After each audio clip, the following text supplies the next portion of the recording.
there, I'm Mary from Mary's Kitchen, and I want to welcome you into my kitchen today. I'm going to make a banana loaf. Now, a few of my friends during lockdown have got together on an app called House Party, which is a little red box with a yellow hand in it. And so we've been chatting rather than obviously meeting up and going out. So my friend Lorna very kindly passed a wonderful recipe on to me today, which I just printed out. Her mom's banana bread or banana loaf. And we were just talking in our house party and we just said, oh, I've got some old bananas here. I need to do something with it. I said, well, funny enough, I've got 3 old bananas winking at me as well. So I thought what I would do is make a banana bread. So she kindly sent the recipe over and she's making one and I'm making one. So we're going to compare results later on. So it's really, really very simple. Basically, your first 3 ingredients, your butter, your sugar, and your flour are all the same amount. So I'm using 6. Her recipe actually uses, I think, about 5, but I'm using 6 ounces of each. It's normally caster sugar, but I haven't got any caster sugar left because I made a lemon drizzle cake yesterday, and I've only got coconut sugar, so I'm going to put that in because I think it'll give it a real nice, the banana, a real nice richness. Well, I got my little Rolls Royce here, my Rolls Royce of the kitchen. I love this little thing. So I'm going to put my butter in first. Your butter needs to be just a little bit soft. All right.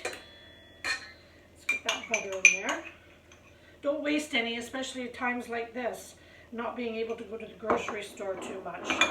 And what you want to do is you want to mix your butter and sugar together first. So if you're using caster sugar, that's 6 ounces.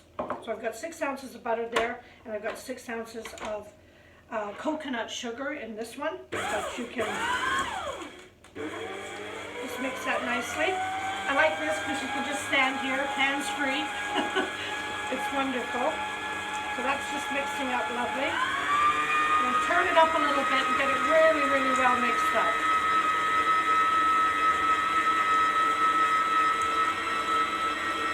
There we go. Beautiful. It's got a lovely, rich brown color to it. The next thing I'm going to do is I'm going to put a couple of eggs in there. She calls for 2 eggs. I'm just having a look at her little recipe here just to make sure. So we're going to put 2 eggs.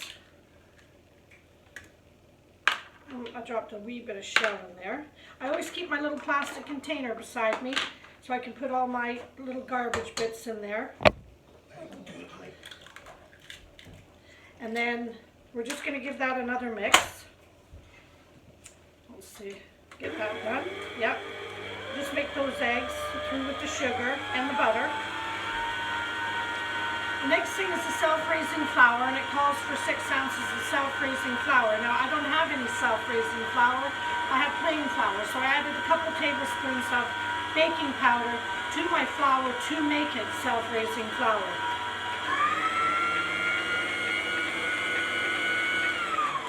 Now, what I'm going to do is just scrape down the edges a little bit here. So we get my spoon, get everything incorporated nicely. Yeah, there we go. Just scrape that spoon off there. I'll just give that another whiz around. And I've got my 6 ounces of flour here, which should be self-raising if you have it, and if not, just add 2 tablespoons of baking powder. I'm also going to add 1 teaspoon of baking powder to this recipe. There we go. Just to give it a nice rise. Just 1 extra teaspoon of baking powder there. Now, the next thing is the bananas, and here's my 3 rotten bananas that I have here, and I'm just going to bowl, and I'm going to mash these up. Okay, the best thing you can do, you can freeze these as well if you like, and use them later. I sometimes freeze them and use them for smoothies, but when they're at this stage, they're really, really soft, so it doesn't take much to sort of mash them up a bit. I was so glad Lorna reminded me of banana loaf today. And she was very kind, passing her mother's very precious recipe on, which I always appreciate when somebody gives me one of their family recipes. So there you go. You see, you just got all your garbage all in one place here.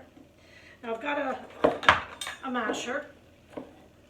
I don't really need a masher because it's going to get mashed up in here. You see how easy it is to mash up old ripe bananas? There they go. That's good enough. There. And now I'm just going to lift my spoon out of there and just add my banana.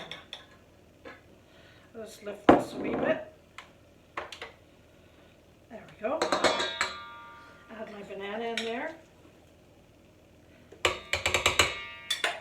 3 bananas, or 2 great big ones. These were 3 small ones, so I don't think it really matters. It'll just taste a little bit more banana-y. I'm also going to add, because she said you could add some chocolate chips if you wanted. That's all my things ready for the wash. If you want to add some walnuts, so I'm going to add about half a cup of walnuts here.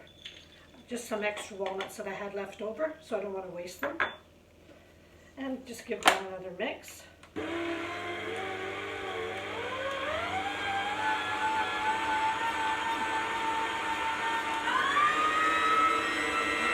Mixing up beautifully.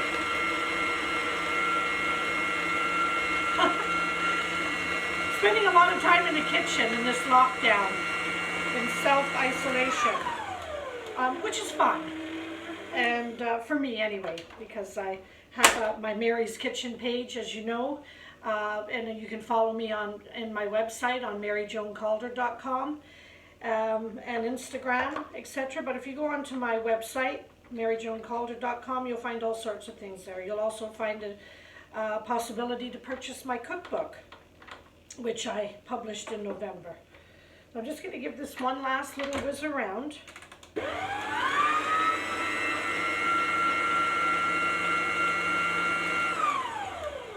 There we go, and that's just about it. I'm going to just get all the batter off my beater. I just use a little spatula for this. It's the easiest one. If you have any kids around, I'm sure they'd like to lick those beaters. When we were kids, oh my goodness, that's all we looked forward to when our mothers were baking. There, just give that a good old blend in. Oops. Oops, don't waste not, want not.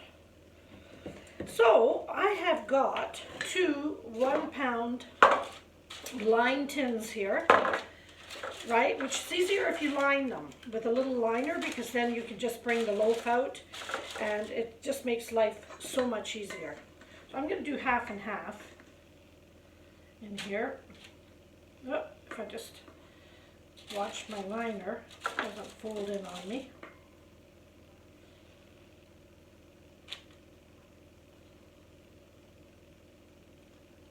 There we go. I'm just going to spread that a little bit first before we go any further. Actually, you know, I think this might just make one. Let me just have a look at this for a minute. Yeah, I think it might just make 1 loaf. I thought it might be a little bit more, but I think the loaves might be a bit small if I skimp them down to 2 1-pounders. So that's what I'm going to do. I'm just going to make 1 big one. Sorry, just bear with me getting this in. It's just the loaf liner is being a bit difficult for me. There we go. So then we're going to preheat our oven to 350 and put it in there for about 30 minutes, but do check it because everybody's oven is different. And I have like a fan assisted here, so it's going to be a little quicker. I'm probably going to check it after about 25 minutes. Just get all your, that's the wonderful thing about a spatula. You can get everything out of the bowl. You don't want to waste any of that goodness. And that's it, in a nutshell. So there we go. We got a banana loaf. So what I'm going to do is I'm going to put that in the oven and then come back and see you when it's all ready and show you what it looks like. All right, we'll see you a little bit later. Okay, as they say, the proof is in the eating. So I'm just about ready to take the banana bread out, and just bear with me for 1 second. Wow. Turned out absolutely beautiful. Look at that. Wow, I haven't made one of these in such a long time. Lorna, thank you so much for sharing that beautiful recipe with me. I'm just going to let it cool. It's in a liner, so it's going to come out of there very easily. And then I'm going to put it on my little tray, my little doggy tray to serve it.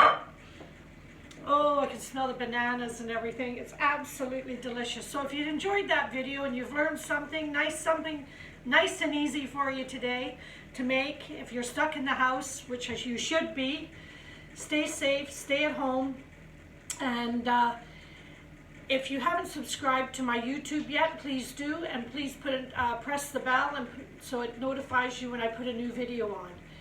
Thanks for joining me today, and Lorna, thank you very much for that lovely recipe. And if any of you out there have any more old-fashioned recipes that belong to your moms or grandma, please send them on to me. I love making, getting back to the old basics. Thanks for joining me, and have a wonderful day.